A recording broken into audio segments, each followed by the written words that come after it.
முகத்தை மூடிட்டு வந்திருக்கிறாரு. இதை பத்தி என்ன சொல்லுவாங்க? அதை பற்றி அவர்கிட்ட தான் இல்லை, உங்க கருத்து என்ன? அது முக்காடு போட்டு போனால் அவர்கிட்ட தாங்க.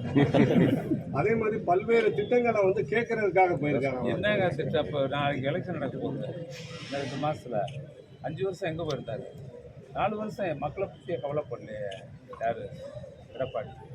ஒரு எதிர்கட்சி தலைவர் என்ற முறையில் அவருடைய தனது கடமையை, பணியை 4 ஆண்டு காலம் மக்களுக்காக எந்த கோரிக்கையும் வைக்கலாம், சும்மா அமைதியாக இருந்தார். இப்போ நாளைக்கு எலெக்ஷன் வரப்போகுதுன்னு மக்களை வந்து சந்திக்கலாம்னு வர்றாங்க. இப்போ நாடகம் வந்துட்டு அதை செய்கிறேன் இதை செய்கிறேன்னு ஏதோ சொல்லிட்டுமே 4 வருஷமாக மக்களுக்கு தேவையான திட்டங்கள் அனைத்தையும் மாண்புமிகு முதல்வர் தளபதி அவர்கள் கொடுத்து விட்டார்கள். இன்னைக்கு கொடுப்பதற்கு எதுவும் இல்லை. அனைத்து திட்டம் கொடுத்துருக்கோம். தாய் தந்தையை இழந்த குழந்தைகளை கூட இன்றைக்கி திட்டம் கொண்டு வந்துட்டோம். அன்பு கரங்கள் என்ற திட்டத்தை கொண்டு வந்திருக்காங்க.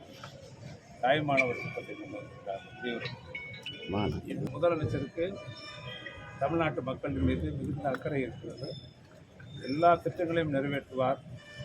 தமிழகம் இந்தியாவிலே ஒரு முன்மாதிரி மாநிலமாக இன்று உருவாகியிருக்கிறது. எல்லா மாநிலமும் இங்கே வந்து தான் பார்க்குறாங்க எல்லா திட்டத்தையும். அதனால தான் நாம் சொல்கிறோம், தமிழகம் முதல் மாநிலமாக இந்தியாவில் இருக்கிறது.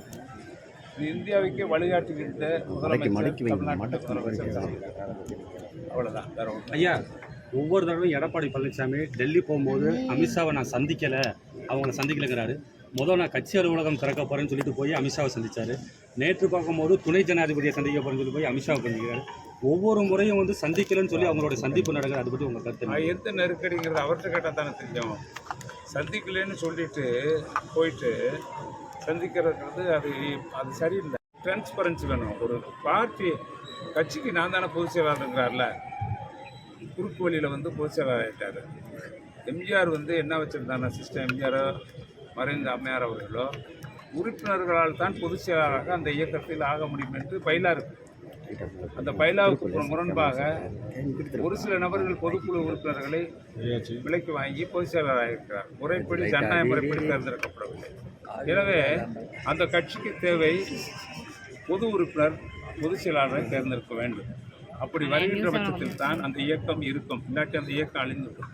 சார், அரசு அதிகாரிகள் வந்து இப்போ வந்து நடக்கக்கூடிய முகாமுக்கு வந்து அதிக வேலைப்பளு தருவதா சொல்லி அவங்க வந்து போராட்டம் பண்ணிட்டு இருக்காங்க. இதை பற்றி உங்களுடைய? அரசு அதிகாரிகள் வந்து இப்போ வந்து நடக்கக்கூடிய முகாம் அனைத்துலையுமே வந்து எங்களுக்கு வேலைப்பளு அதிகமாக இருக்குது, ஆட்கள் பற்றாக்குறையாக இருக்குது, இதை கண்டித்து வந்து இப்போ போராட்டங்கள்லாம் வந்து பண்ணிட்டு இருக்காங்க. வேலைப்பளுலாம் ஒன்றும் இல்லை, மக்களுக்கு சேவை செய்யத்தான் நம்ம வந்து அரசு ஊழியராக வந்திருக்கோம், பொதுநலவாதிகள் வந்திருக்கோம்.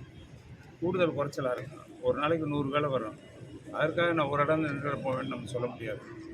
அரசாங்கம் மக்களுக்கு செய்கின்ற திட்டங்களை கொண்டு சேர்ப்பது நம்முடைய அரசு அலுவலர்களுடைய கடமை. அவங்களுக்கு வேறு பணி கொடுக்கலையே, அலுவலகத்தில் நாங்கள் ஒன்றும் பண்ணி கொடுக்கலையே, இந்த பணிக்கு போங்கன்னு சொல்கிறோம். அன்றைக்கி ஒதுக்கீடு டைம் கொடுத்தானே கொடுத்துருக்கோம். அவங்க அலுவலகத்தில் பணி செய்வதில்லையே. உங்களோட ஸ்டாண்டின் திட்டத்திற்கு போகின்ற பொழுது நீங்கள் வந்து இதெல்லாம் அதிக பழுவை நாங்கள் வழங்குவதில்லை.